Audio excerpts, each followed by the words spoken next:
Welcome back to this video. In this video, I'll show you on how to add fonts on Android phone in Infinix. So let's see. But before we dive into the tutorial, if you find this tutorial useful and you are very new to this channel, remember click on that subscribe, turn on notification bell for more useful tutorial like this. So with that being said, let's get started.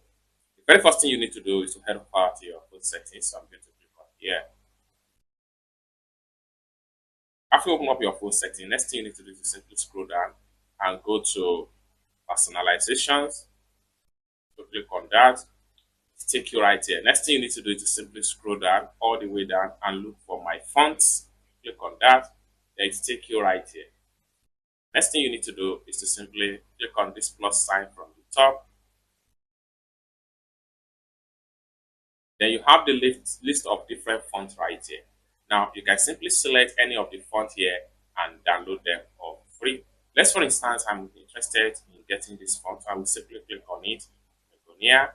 Click on the font and it's load up like so. Next thing I'm going to do is to simply click on download.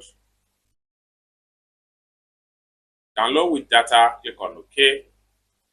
And in a few seconds, it's going to download the font on my phone.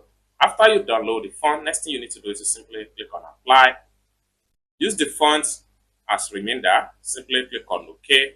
Once you click on OK, the font on your Android phone is going to drastically change to the one you just download on your phone. It's as simple as that. So basically, this is how to add font on Android phone without any stress. I hope you really got value for this video. If you find this video useful, give this video a big like and also remember to subscribe to the channel for more useful tutorial like this. Thanks so much for watching and I hope to see you in my next video. Bye for now.